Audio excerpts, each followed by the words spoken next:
L'économie nomade contre l'économie sédentaire, c'est un thème que je propose, qui est un thème de fond, mais qui part d'un fait d'actualité, qui est la réforme fiscale que M. Macron et son gouvernement mènent pour remplacer l'impôt de solidarité sur la fortune par l'impôt sur la fortune immobilière. Alors, ceci n'est pas un cours académique de sciences économiques ni de fiscalité, n'ayez pas peur, je ne vais pas être excessivement technique. J'ai simplement proposé à nos amis de l'AF de Toulouse de prendre l'occasion d'un fait d'actualité pour réfléchir politiquement à la manière dont les élites libérales attali-macroniennes envisagent l'économie et la société. Tout est politique. Et derrière la politique économique du gouvernement, il y a une idéologie politique et même une anthropologie. C'est-à-dire, qu'est-ce que l'homme, qu'est-ce que la société, et comment l'homme et la société s'articulent-ils, et selon quelles règles. Le fait d'actualité, donc, vous le connaissez, c'est la réforme fiscale en cours qui substitue l'impôt sur la fortune immobilière à l'impôt sur la fortune. Alors c'est un impôt. Posons d'abord très généralement la question de l'impôt. L'impôt, c'est tout simplement la ressource de l'État. Bon, ça c'est simple. L'État, c'est quoi ? C'est l'ensemble des administrations publiques. Ça veut dire l'État central, avec ses ministères, avec la police, avec la justice, etc. C'est bien entendu aussi les collectivités territoriales, qui vont de la région à la commune. C'est tout le système de santé, tout le système social, retraite, maladie, allocation familiale, etc. Et il n'y a pas d'État sans fiscalité parce qu'il n'y a pas de dépenses sans ressources. C'est aussi simple que ça. Même en économie, les choses sont plus simples qu'il n'y paraît. Il faut savoir raisonner simplement. Alors, on peut toujours dire qu'il y a trop d'impôts en France. Ça, c'est un autre débat. Alors, avant de me lancer les tomates à la figure, laissez-moi finir mon raisonnement, s'il vous plaît. Le fait est qu'aujourd'hui, en France, il n'y a pas assez d'impôts. Mon raisonnement est purement arithmétique. Si les administrations publiques encaissaient suffisamment d'argent pour couvrir leurs dépenses, elles ne s'endetteraient pas. La dette publique, c'est l'argent qu'on ne paye pas assez en impôts. Que l'argent soit mal utilisé, c'est un autre débat. En l'état actuel des dépenses que notre société juge justifiées et nécessaires, y compris l'accueil des migrants, y compris l'achat de la paix sociale dans les banlieues à travers le financement des assos de développement du macramé dans les HLM ou le financement des colonies de vacances pour les délinquants analphabètes, le fait est que les administrations publiques en général n'encaissent pas assez d'impôts et qu'elles s'endettent. Donc, il est a priori surprenant, soyons simples, qu'un gouvernement remplace l'ISF par l'IFI, l'impôt sur la solidarité sur la fortune, par l'impôt sur la fortune immobilière, sachant que, et le gouvernement le déclare lui-même, le nouvel impôt sur la fortune immobilière rapportera 400 millions d'euros de moins que l'impôt de solidarité sur la fortune. Ça semble complètement absurde de réduire la ressource fiscale, puisqu'on ne restreint pas les demandes, les dépenses. Bon. Alors maintenant, posons un deuxième problème général. Qu'est-ce que la fortune ? La fortune, ce n'est pas le revenu. La fortune, c'est le patrimoine. Le revenu des ménages, ça se définit par le niveau de vie. Ça a beaucoup à voir avec le pouvoir d'achat, le rapport entre les encaissements et les dépenses des ménages, qui sont fonction d'un certain nombre de paramètres, le niveau des salaires, le coût de la vie en général.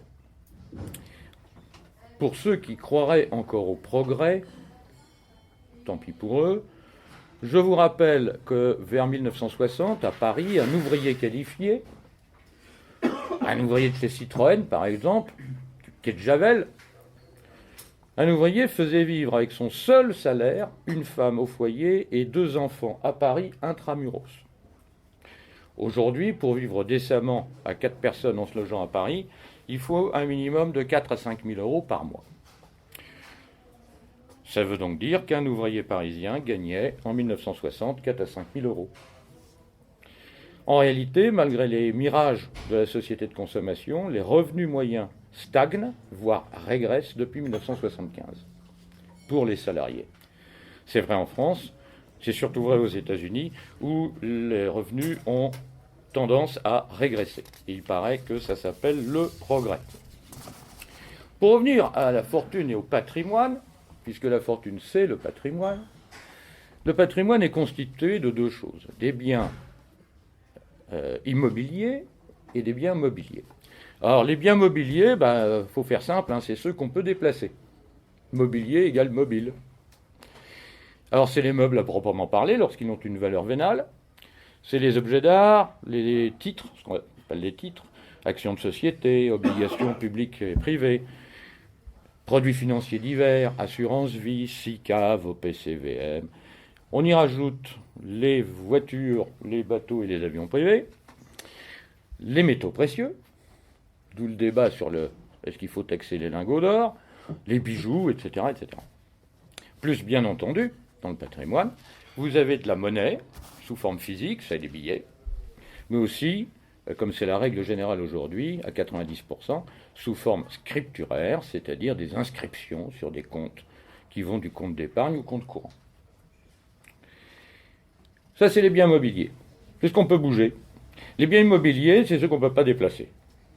C'est simple, la vie. C'est le foncier bâti sous toutes ses formes. Les biens mobiliers immobiliers peuvent aussi, c'est du patrimoine, mais engendrer, procurer des revenus. Quelqu'un qui a des actions peut toucher des dividendes. Les obligations, il y a des coupons, c'est-à-dire des intérêts. Et on peut avoir des intérêts sur des comptes et des produits financiers. Et puis pour les biens immobiliers, ça peut procurer des loyers. Donc ça, c'est la définition du patrimoine, la fortune. Ça étant, et puisque le mot fortune fait la différence entre les gens fortunés et les gens non fortunés, on va se poser une autre question. Qu'est-ce que c'est que d'être riche ? Alors, c'est une question qui est très difficile parce qu'elle est toute relative. Ce n'est pas une science exacte. Donc, je ne me risquerai pas à en donner une définition. Ce qu'on constate en revanche, depuis les années 80, comme par hasard, c'est le début de la dérégulation de la politique de Thatcher et de Reagan, depuis les années 80, c'est un phénomène croissant de concentration des richesses dans le monde. Les gros patrimoines sont de plus en plus gros. Alors pour vous donner une idée, on va poser une égalité. 63 égale 3 milliards 500 millions.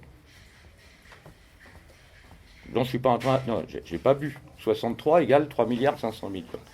Les 63 plus gros patrimoines de la planète sont équivalents au patrimoine détenu par les 3 milliards 500 millions de terriens les plus pauvres. Je pense que ce rapport de 63 à 3 milliards 500 millions est quand même intéressant. Et ça va croissant. Le monde n'a jamais été aussi inégalitaire en matière de répartition des patrimoines. Et la société des pharaons dans l'Antiquité était une société plus égalitaire du point de vue économique que la société contemporaine. Il paraît que c'est le progrès. Alors, parmi ces 63, puisqu'on en parle, il y avait en 2016 5 Français. Bernard Arnault, que tout le monde connaît, LVMH. Liliane Bettencourt, qui est décédée il y a quelques semaines, donc ça va peut-être bouger. Serge Dassault, que tout le monde connaît aussi. François Pinault, le patron du groupe Kering, anciennement Pinault Printemps Redoute.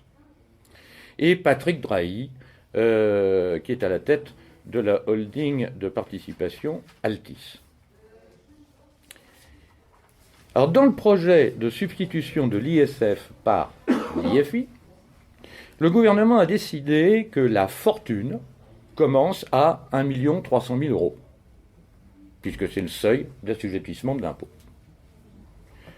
C'est arbitraire, mais pourquoi pas ? C'était le même seuil pour l'ISF. Donc ils ont gardé le même. Mais dans l'ISF, les deux patrimoines mobilier et immobilier étaient confondus, agrégés, pour le calcul de l'impôt. Maintenant, on ne va plus prendre que l'immobilier. Et là, le sens politique de la réforme de Macron va commencer à apparaître. Parce que si le patrimoine global est constitué de mobilier plus immobilier, ça ne veut pas dire qu'entre les patrimoines moyens et les patrimoines importants, la proportion mobilier-immobilier soit la même. Pour une famille bourgeoise aisée, qui a 1 million d'euros de patrimoine total, la proportion type est mobilier 650 000, immobilier 350 000, soit un rapport 2 tiers, 1 tiers. Pour un foyer riche, qui a 15 millions d'euros de patrimoine total, la proportion est globalement mobilier 13 millions, immobilier 2 millions, soit un rapport 85%, 15%. Pour un foyer extrêmement riche, qui a 1 milliard d'euros de patrimoine total, la proportion monte à 98% de mobilier, 2% d'immobilier. Bon, ça laisse quand même 20 millions d'euros d'immobilier, ce qui est déjà bien, mais on est à 98%. Et pour Bernard Arnault, qui a environ 39 milliards de patrimoine total, la proportion, je l'estime, à 99,95% de patrimoine mobilier, avec seulement une petite vingtaine de millions d'immobilier. Soit, pour faire bref, 39 milliards de patrimoine mobilier qui n'est plus taxable en l'état au titre de l'ISF, devenu impôt sur la fortune immobilière. C'est simple, la vie. Il n'y a que les économistes qui la compliquent. À des fins purement vénales, ça leur permet d'écrire des bouquins et de les vendre. Donc, plus on est riche, moins on va payer d'impôts sur la fortune, en proportion de son patrimoine total. Bien entendu, cette réforme, passage de l'ISF à l'IFI, a soulevé de très nombreuses critiques politiques à gauche. J'entends par la gauche la vraie gauche. Hein. Ça commence à Mélenchon et au-delà. Les autres, c'est de la daube. Selon cette critique de gauche, Macron, c'est le banquier qui fait des cadeaux aux riches. Macron renvoie l'ascenseur à ses copains, à ses alliés qu'il a connus à la banque d'affaires Rothschild et dont certains l'ont bien aidé à accéder à la présidence, notamment grâce aux médias qu'il contrôle. Or, ça n'est pas faux. Je ne dis pas le contraire, mais c'est quand même extrêmement superficiel. C'est une critique politicarde de la réforme et non pas une critique politique. Et nous, on est pour le politique d'abord. Alors faisons une analyse politique de cette question. Moi, je vais poser un premier sujet. Où va aller l'argent économisé, entre guillemets, mais économisé, c'est vrai. Où va aller l'argent économisé par les détenteurs des plus gros patrimoines français? Alors le gouvernement a une argumentation, une justification de sa réforme. Cette justification est la suivante. Grâce à ça, on va inciter les détenteurs de patrimoine à investir davantage dans l'économie, c'est-à-dire on va les encourager à financer les entreprises et le développement économique au lieu de stériliser leur argent, leur liquidité, dans des bâtiments improductifs. Ça veut dire qu'ils vont aller vers des placements financiers pour financer l'économie. C'est ce qu'on appelle la bourse. Et la bourse finance l'économie. C'est faux.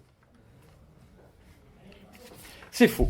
Attali et Macron colportent un mensonge que n'importe quel étudiant de deuxième année de fac en sciences éco est capable de montrer du doigt. Contrairement à ce que colporte la théorie, la bourse, aujourd'hui, ne finance pas l'économie. En effet, et là je vais vous demander 2 minutes d'attention technique, qu'est-ce qu'on appelle la bourse ou les marchés financiers? Faisons un peu de théorie. En économie, en sciences économiques, un marché est défini comme un lieu réel ou virtuel où l'offre rencontre la demande et où se constitue le prix des choses. C'est sa définition basique.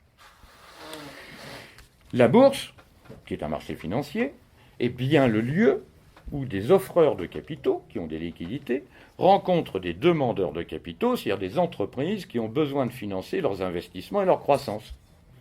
Jusque-là, c'est vrai, tout roule. Pour lever des capitaux, les entreprises qui ont besoin de liquidités émettent des actions, c'est-à-dire des actions, c'est des quotes-parts, des fractions de leur capital social, et les détenteurs d'actions pourront avoir des dividendes si la société fait des profits, ou les entreprises émettent des obligations. Les obligations, en gros, c'est des reconnaissances de dette qui portent des intérêts pendant une certaine durée, par exemple 5 ans, à l'issue de laquelle le capital est remboursé au prêteur. Les actions et les obligations sont, on dit, souscrites par les acquéreurs-prêteurs qui versent à l'entreprise émettrice la valeur que les acquéreurs acceptent de payer pour l'achat de ces actions et de ces obligations. Et cet argent va bien dans la caisse de l'entreprise. Et l'entreprise peut alors financer ses activités. Donc ça marche. La théorie a raison et Macron a raison. La bourse finance l'économie. Eh ben non. Non. C'est pas comme ça que ça se passe et c'est pas ce qui va se passer. Ce que je viens de décrire, l'émission d'actions et d'obligations par les entreprises, ça existe. Mais c'est extrêmement marginal. C'est ce qu'on appelle, sur les marchés financiers, à la bourse, le marché primaire. Le marché primaire, qui alimente les caisses des entreprises, ne finance aujourd'hui que 5% environ des besoins en liquidité des entreprises françaises. Alors qu'est-ce qu'on appelle la bourse ? Ce qu'on appelle la bourse, c'est le marché secondaire. C'est le marché de l'occasion, où les opérateurs s'achètent et se revendent entre eux des actions et des obligations déjà existantes. Quand je dis que j'achète en bourse, j'achète à M. Tartampion 1000 actions de la société Air Liquide et je lui paye 105 000 euros. Il encaisse les 105 000 euros, mais il n'y a pas un centime qui aille dans les caisses d'Air Liquide. Ça ne finance pas Air Liquide. Ça, c'est le marché secondaire. Et c'est ça les cours de la bourse.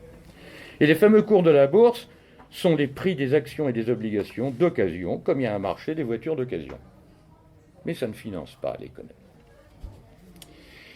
Alors, ce qu'on appelle investir en bourse, quand on ouvre la radio, c'est donc généralement placer de l'argent sur le marché secondaire pour spéculer en anticipant un bénéfice à la revente sur le même marché secondaire. C'est pour cela d'ailleurs qu'un homme que j'aime beaucoup et dont je vous recommande la lecture des œuvres, Maurice Allais, A2LAIS, qui fut notre premier prix Nobel d'économie et que je regrette chaque jour davantage. Bon, évidemment, il est mort à 100 ans en 2008. Mais je vous recommande ses œuvres. C'est un très, très grand théoricien et observateur, Maurice Allais. Maurice Allais distinguait toujours l'investisseur et le spéculateur. Qu'est-ce qu'un investisseur ? C'est celui qui fait un chèque à une entreprise pour l'aider à se développer. Les autres sont des spéculateurs. Et ce n'est pas la même chose. C'est là, le marché primaire, une infime minorité des opérations financières dites de bourse. D'ailleurs, techniquement, rien ne s'oppose en économie à ce qu'on ferme la bourse. Si elle ne finance que 5% des besoins de l'économie, on peut la fermer. 4 ou 5 grandes banques suffiraient largement à assurer le financement des entreprises. Enfin, pour ça, il faudrait que les banques prêtent aux entreprises, ce qui est un autre débat. Donc, ce qui est certain, c'est que les 400 millions d'euros économisés par les riches ne vont pas financer l'économie. C'est du pipeau. Une partie de ces 400 millions va aller en bourse, sur le marché secondaire, et cela contribuera encore davantage à gonfler artificiellement les cours de bourse, c'est-à-dire la valeur des actions, sur le marché secondaire. Cette valeur n'a d'ailleurs plus aucun sens économique. Valeur moyenne de l'action, 19 fois les bénéfices annuels, ce qui est un ratio supérieur à celui qu'il y avait à Wall Street en septembre 1929. Attention les dégâts. Donc les seuls gagnants là-dedans seront les spéculateurs et immédiatement les intermédiaires financiers, c'est-à-dire le système bancaire. Alors une autre partie de ces 400 millions, sans doute la plus grosse d'ailleurs, va partir. Va partir sur des comptes offshore et de là sera versée à des fonds d'investissement spéculatifs, notamment des hedge funds. Or si on pensait France d'abord, si nous ne pensions pas, France d'abord, si nous n'étions pas ce que nous sommes, on pourrait se dire avec beaucoup de charité chrétienne, c'est dommage que ça ne profite pas à l'économie française, mais au moins ça va profiter à l'économie américaine et à l'économie de Singapour. Bien entendu, selon les mêmes mécanismes, ça ne financera pas non plus, ou très marginalement, l'économie réelle des États-Unis et de Singapour. Les fonds seront placés en produits financiers dérivés, en obligations à risque, c'est ce qu'on appelle les junk bonds, c'est-à-dire des obligations pourries, à des fins purement spéculatives. Donc, à la première question que j'ai posée, où va aller l'argent? La réponse est, en tout cas, pas à l'économie réelle et pas à l'économie française, à l'exception, bien sûr, des commissions d'intermédiation qui vont être perçues par les banques. Donc, la justification du gouvernement ne tient pas, Macron ment. Et il le sait. Bon, je pose la question, où va l'argent? Je pose une deuxième question, directement politique. Pourquoi est-ce qu'on taxe l'immobilier plutôt que le mobilier? Alors là, il y a plusieurs raisons qui sont toutes extrêmement politiques et qui n'ont rien à voir avec l'économie. La première raison, c'est l'incapacité de l'État à lever l'impôt sur les vrais riches. La puissance politique reconnaît son impuissance. Je vais citer une déclaration de M. Le Maire, notre bien-aimé ministre des Finances. Dans sa justification de la réforme, je cite « L'ISF est non seulement inefficace, mais injuste parce que les plus gros patrimoines ne payent pas l'ISF et arrivent par l'optimisation fiscale à y échapper. » Alors c'est vrai que les lobbies ont bien fait leur travail et que les niches fiscales, qui sont un peu plus de 300, les niches fiscales permettent une évasion fiscale massive, mais légale. C'est de l'évasion. Qu'on appelle l'optimisation, et qui fait que plus on est riche, et plus on peut payer d'honoraires à des conseils fiscaux, moins on paye d'impôts, en pourcentage tant de ses revenus que de son patrimoine. Donc l'État est impuissant, et il en prend acte. Voilà, on ne sait pas faire, on ne va pas faire. On va faire autrement. C'est la démission totale du politique devant son incapacité. D'accord. Mais il demeure un problème. C'est qu'il faut quand même des ressources pour les assos, pour le développement du macramé dans les HLM. Il faut quand même des ressources et qu'on ne peut pas en économie les trouver ailleurs que dans les ménages. Les ménages, du point de vue économique, c'est vous, c'est moi, c'est Bernard Arnault.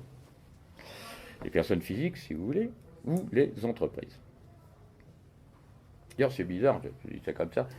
Il y a une déclaration de M. Le Maire que j'ai vachement aimée, il y a quelques mois. Il a dit, bon, il va falloir trouver des ressources, etc., mais ça ne touchera ni les ménages, ni les entreprises. Or, l'économie ne connaît que deux types de contributeurs, les ménages et les entreprises. Alors, à moins que les robots et les martiens contribuent, je trouve que j'ai là un ministre des Finances, je suis désolé, qui est pas bon, quoi. Il s'est fait prendre les doigts dans la confiture. Bon. Il a prononcé une absurdité totale en matière économique et fiscale. Bon, je passe, j'arrête de tailler des costards. Alors,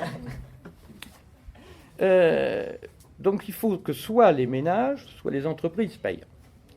Or, l'État est, dans le même temps, de plus en plus impuissant à lever l'impôt auprès des entreprises transnationales. Car les entreprises transnationales pratiquent elles aussi l'optimisation fiscale, en s'installant dans les pays les moins exigeants. On va prendre un exemple au Luxembourg. Il y avait un Premier ministre qui était M. Juncker pendant de nombreuses années et qui est maintenant président de la Commission européenne. M. Juncker a lui-même négocier de gré à gré, autour d'impôts, autour d'une bière, de gré à gré des taux d'imposition dérisoires avec certaines entreprises pour les persuader de s'installer au Luxembourg. Il est descendu à 0,5% d'impôt sur les sociétés, alors que le taux français est à 35%. Si vous allez au-delà, ce qu'on appelle le modèle économique GAFA, Google, Amazon, Facebook, Apple, c'est un modèle, il y a bien d'autres entreprises là-dedans. On l'appelle GAFA. Le modèle GAFA repose sur la nomadisation des sièges sociaux régionaux et l'optimisation fiscale, c'est-à-dire la fraude légale. Sinon, ça ne marche pas. Ça ne marche pas. Google ne gagne pas d'argent autrement que par l'optimisation fiscale. S'ils étaient assujettis pour l'ensemble de leurs activités économiques mondiales au taux d'imposition qu'ils payent aux États-Unis, il y a longtemps qu'ils auraient fermé. Donc, si l'État français ne peut pas lutter contre l'optimisation, il va arriver un moment, pas si long terme, on va être obligé de se poser une question simple.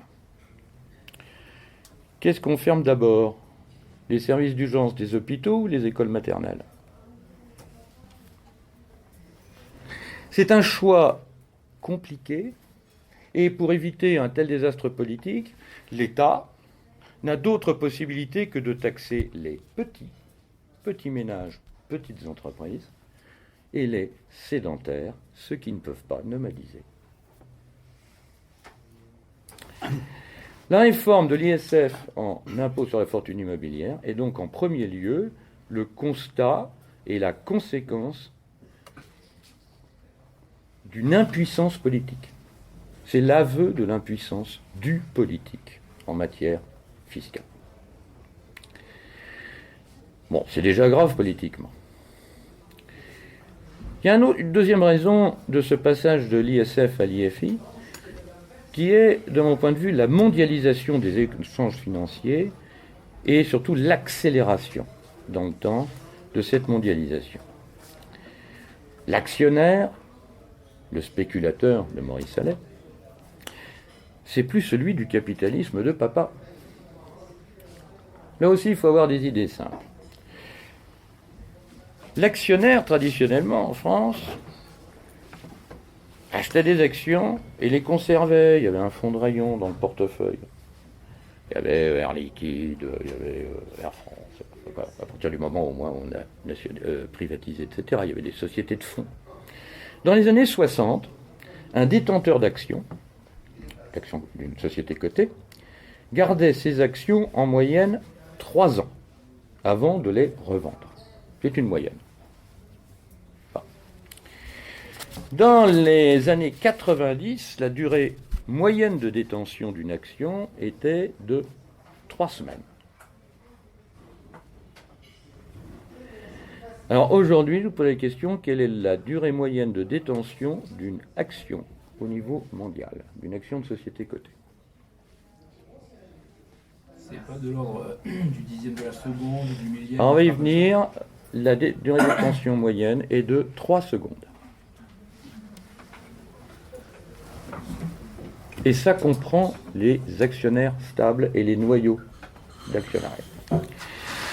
Pourquoi? Parce que les opérateurs institutionnels en bourse, sur le marché secondaire, arbitrent leurs ventes et leurs achats au travers de modèles algorithmiques de high frequency trading, de négoce, de transactions à haute fréquence, qui permettent de manière entièrement automatique de faire plusieurs dizaines d'offres et d'achats d'un même titre à la minute.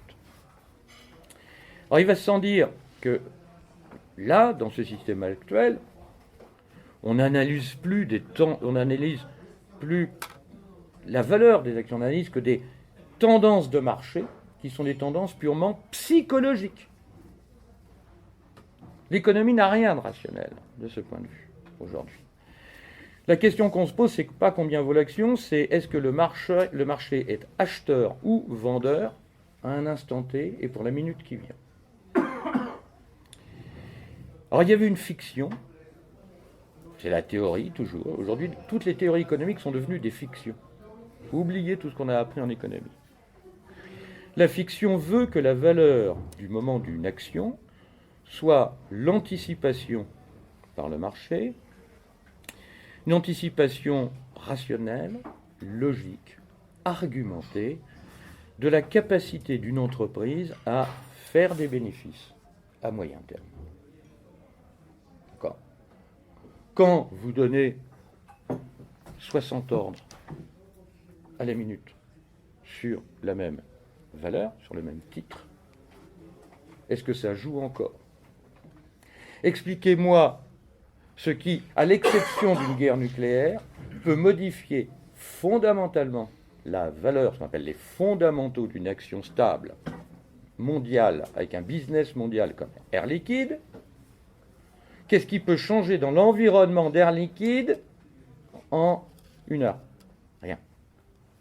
1 mois? Rien. 6 mois? Rien. Air Liquide devrait être coté 1 fois par an. Et on fait du high frequency trade sur Air Liquide. Donc tout ça n'est qu'une vaste fiction. Je parle de l'estimation rationnelle de la valeur. Le problème, c'est que toute forme de taxation sur les transactions financières est devenue quelque chose d'inconcevable, de scandaleux pour l'élite politique, cette élite étant liée au monde bancaire et au marché financier d'une manière endogamique. Même formation, mêmes écoles, même parcours, même formatage intellectuel. On vit le stade actuel du capitalisme. Le capitalisme n'est pas quelque chose de continu dans l'histoire. On est dans la phase 3. Je ne vais pas rentrer dans les détails. C'est le capitalisme financiarisé mondial. Et dans ce stade 3 du capitalisme, c'est devenu une hantise, une impossibilité logique que de contrôler les marchés. En effet, la partie de l'économie que l'on considère comme moderne, productive, efficiente, c'est les marchés financiers qui sont devenus incontrôlables dans le temps et dans l'espace. C'est du moins ce qu'on dit et ce qu'on croit, parce qu'il y a des solutions politiques pour contrôler et pour taxer ces marchés. J'en parlerai tout à l'heure à propos de la taxe Tobin. Toujours est-il qu'aujourd'hui, on accepte le nomadisme permanent de l'actionnaire, 3 secondes, et on prend acte de l'impuissance du politique. Rebelote. Alors, c'est nouveau grâce aux techniques, grâce à l'informatique, grâce aux algorithmes, grâce à la fibre optique.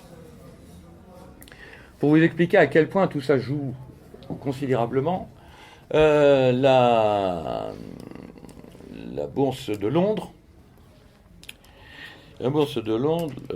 qui est, comme vous le savez, aussi propriétaire de la bourse de Paris, puisqu'il n'y a plus de bourse française. La bourse de Londres, le marché financier de Paris est la propriété de Londres. D'ailleurs, les serveurs informatiques qui gèrent les cotations sont installés dans la banlieue de Londres. La bourse de Londres investit en ce moment plusieurs milliards de livres dans un nouveau câble transatlantique. Alors, il y a un câble transatlantique pour les communications, câble en cuivre, gros comme ça, qui est depuis des dizaines et des dizaines d'années. Les premiers ont été posés bien avant la guerre de 14. Mais, comme c'était lourd, etc., il fallait suivre le relief sous-marin. D'accord ? Et donc, ce câble est beaucoup plus long que la distance entre Londres et New York. Donc, ils sont en train d'investir dans un nouveau câble qui, lui, sera plus léger et pourra, en gros, franchir les coupures, les failles et aller tout droit. Pourquoi investir plusieurs milliards de livres là-dedans ? Vous connaissez la vitesse de propagation de l'électricité le long des câbles. C'est pour gagner quelques nanosecondes de communication entre Londres et New York. Donc on investit 10 milliards de livres pour gagner des nanosecondes. Pas mal. Alors, tout ça c'est nouveau parce que les moyens techniques le permettent.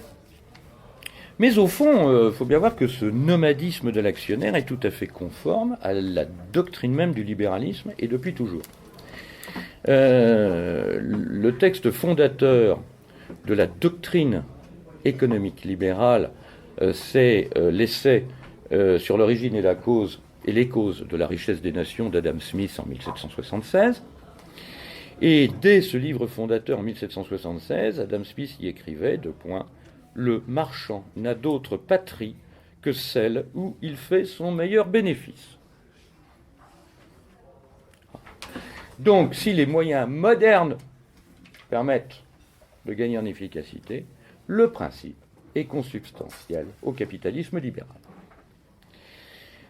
Et aujourd'hui, ce qui a changé, c'est que la figure iconique de l'économie n'est plus le marchand, n'est plus le chef d'entreprise industrielle, c'est devenu le trader, qui est au service de ses intérêts personnels, de ses intérêts d'entreprise, son entreprise d'intermédiation financière, et in fine au service de l'actionnaire. Aujourd'hui, créer de la valeur, c'est créer de la valeur pour l'actionnaire.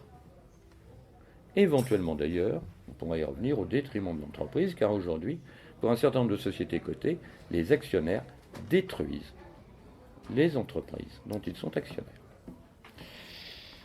Et puis au passage, ça c'est pour les banquiers, ça crée un petit peu de valeur, quelques billets, pour l'intermédiaire financier. Donc, Mélenchon et les autres ont raison. Macron est bien le président des banquiers, c'est bien le président des riches, mais ce n'est pas seulement une question de classe sociale ou de statut économique, comme le pense la gauche. C'est aussi toute une conception du monde contemporain qui est à l'œuvre dans la politique fiscale de M. Macron. C'est celle de l'actionnaire nomade dans une économie mondialisée. Il ne reste plus qu'à prendre l'argent aux pauvres, ménages et entreprises, et à ceux qui sont scotchés à une résidence principale, je parle des ménages, à ceux qui sont scotchés à une résidence principale, qu'on ne peut pas, évidemment, déplacer à Singapour ou aux îles Caïmans en un dixième de seconde. Donc jusqu'à présent, j'ai donné deux raisons à cette réforme, l'impuissance politique et la résignation politique. Eh bien, il y a pire. Et là, on va aller à l'abomination totale, de mon point de vue. C'est aussi une question de volonté politique. De volonté politique de favoriser le nomade au détriment du sédentaire. Et là, il faut que je parle d'un personnage très bien connu. Mais on a intérêt à le connaître encore mieux et à bien l'étudier. On va parler de M. Attali. M. Macron est le digne disciple du nomade Attali. Vous savez que Macron a été son principal collaborateur dans la préparation du fameux rapport Attali, rédigé à la demande du président Sarkozy il y a quelques années. Bon, on n'en a guère retenu que la libération des autobus sur les autoroutes, mais enfin il y a bien plein d'autres choses là-dedans. Jacques Attali est le théoricien du pays hôtel de passage. Les États modernes, selon Attali, doivent se considérer comme des hôtels de passage ouverts à tous les vents économiques, culturels, humains. Récemment encore, dans un entretien qu'il a accordé au journal suisse 24 heures, il y a quelques jours, Jacques Attali déclarait la chose suivante. « Tout pays doit se penser comme un hôtel et ses habitants comme des hôteliers. Recevoir sans cesse des étrangers, être accueillant. On peut mourir pour un territoire, une culture ou des valeurs. Qui mourrait pour un hôtel ? » C'est intéressant. Alors, Attali développe un mépris profond et une haine sans borne de nomade pour le sédentaire, pour l'enraciné, pour l'individu local attaché à des racines et à un environnement connu. Le rôle du plouc local, c'est d'entretenir l'hôtel et de descendre du trottoir et de baisser modestement les yeux quand il croise le seigneur nomade, pauvre ou riche, que ce soit le migrant misérable ou l'actionnaire transnational mondialisé. Or, quelle est le meilleur symbole de l'enracinement et de la sédentarité que la propriété immobilière de sa résidence principale. Propriété immobile, propriété non nomade. Les propriétaires sont les victimes désignées de l'arbitrage en matière de ressources fiscales. Taxons plutôt l'immobilier que la fortune anonyme et vagabonde, pour reprendre une expression typiquement maurassienne. Macron suit ainsi fidèlement son maître Attali, et pas seulement en matière fiscale. Il y a toute une idéologie très prégnante dans la pensée de Macron, qui seule permet d'expliquer, par exemple, le mépris et la violence de propos dont il a fait preuve il y a 3 semaines environ à l'encontre des ouvriers en grève de l'entreprise GMS de la Souterraine, dans la Creuse. Je vous rappelle, ces abrutis qui feraient mieux d'aller chercher du travail que de foutre le bordel. Je cite Macron dans le texte, je ne permettrai pas de tels écarts de langage de mon propre chef. Or, c'est vrai, ces abrutis sont des êtres enracinés, avec des familles enracinées, qui habitent des petites maisons enracinées et pas des mobil-homes à l'américaine. L'entreprise délocalise. L'actionnaire migre toutes les 3 secondes. Et on ne voit pas pourquoi l'ouvrier ne déménagerait pas lui aussi. Le salarié nomade. Tout se tient, tout est cohérent. Il faut admirer la cohérence de ce propos. Et c'est seulement en la comprenant, en l'admirant, qu'on arrivera à la contrecarrer. Donc je vais conclure.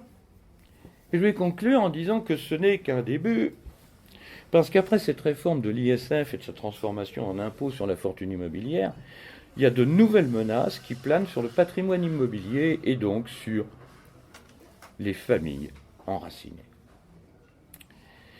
Vous savez que le niveau des dettes publiques est insoutenable.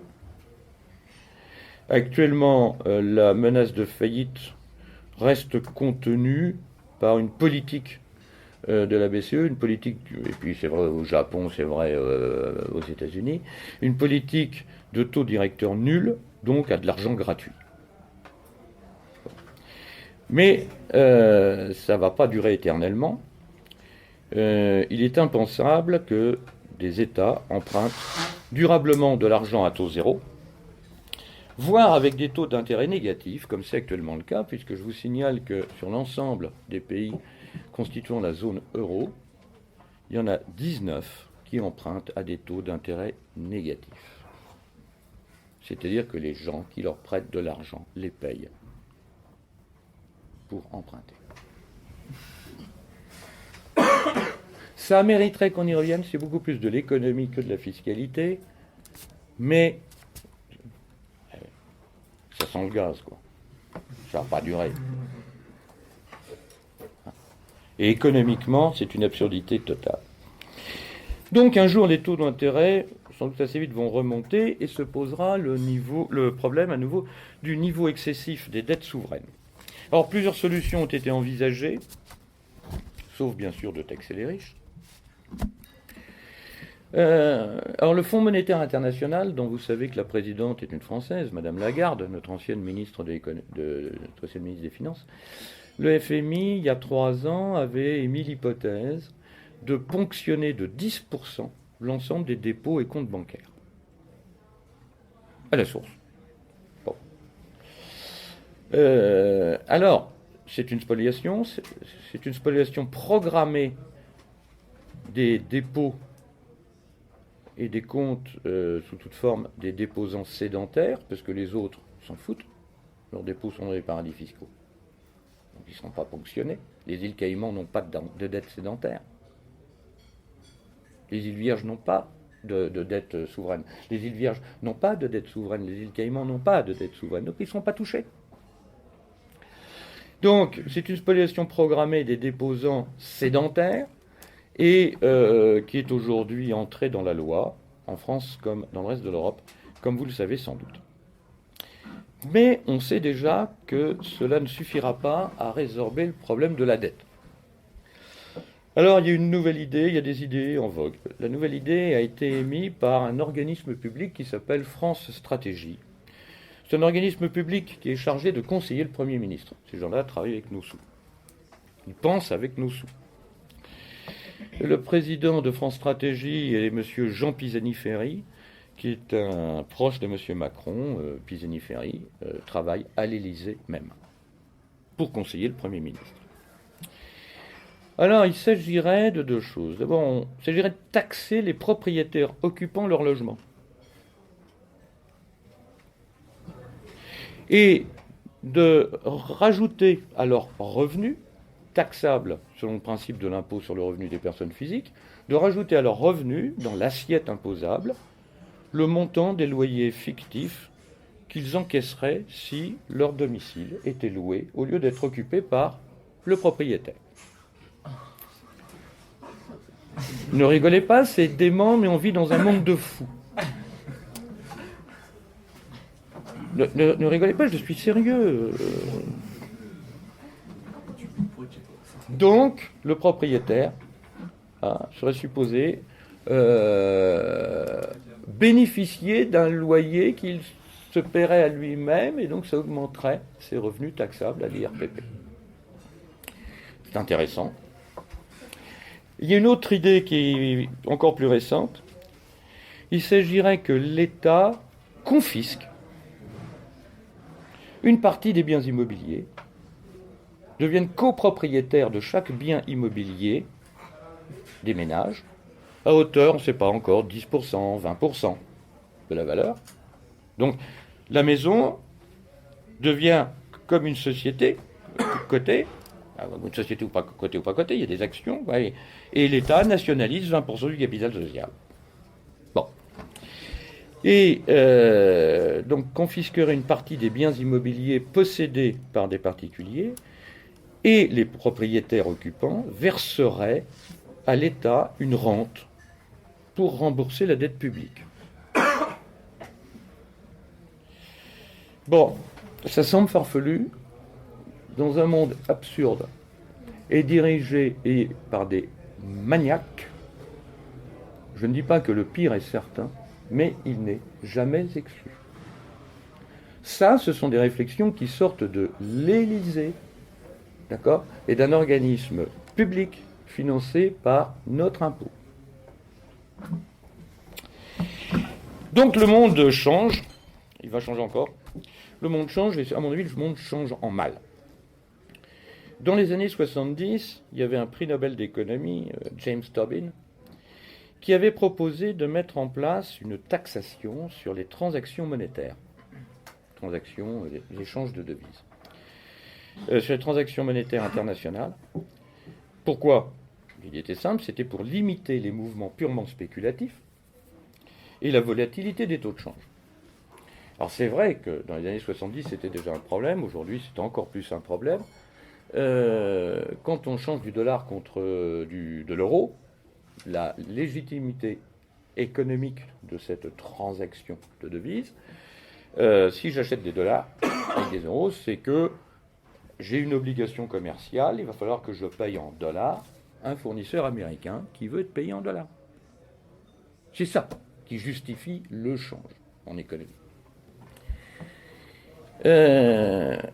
Quand on regarde le montant des transactions sur les marchés des devises, sur le Forex et autres, etc., rapporté à ce qui est nécessaire pour remplir des obligations commerciales, par jour, il faut 100 pour payer les fournisseurs américains. Combien change-t-on d'euros en dollars ?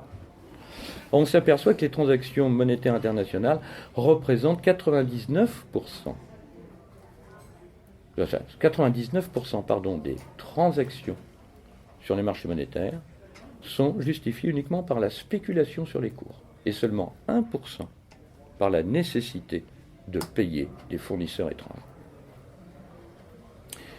Ce qui veut dire aussi que les monnaies n'ont aucune valeur, pas plus que les actions. Soyons clairs. Donc Tobin avait vu ça dans les années 70, à une époque où c'était déjà, ça existait déjà, pas à l'échelle qu'on connaît aujourd'hui, et ça provoquait une volatilité excessive des taux de change. Et donc il eut l'idée d'une théorie qu'on appelle aujourd'hui la théorie de la taxe Tobin, et que l'extrême gauche française et l'extrême gauche européenne, et notamment par exemple Attac, a voulu ensuite élargir à l'ensemble des transactions financières, et pas seulement monétaires, à l'ensemble des transactions sur les marchés, que ce soit des monnaies, des actions, des obligations, des titres divers et variés. C'est Attac qui a raison. La taxe Tobin est une excellente idée. Ce serait bien qu'on se frite avec eux, on se tape sur la gueule de temps en temps sur les marchés, mais là-dessus, c'est Attac qui a raison. Parce que c'est un moyen susceptible et réel de limiter les effets ravageurs du nomadisme financier afin de protéger l'économie réelle, en pénalisant les purs spéculateurs. Alors, hélas, ces mesures n'ont jamais été mises en œuvre.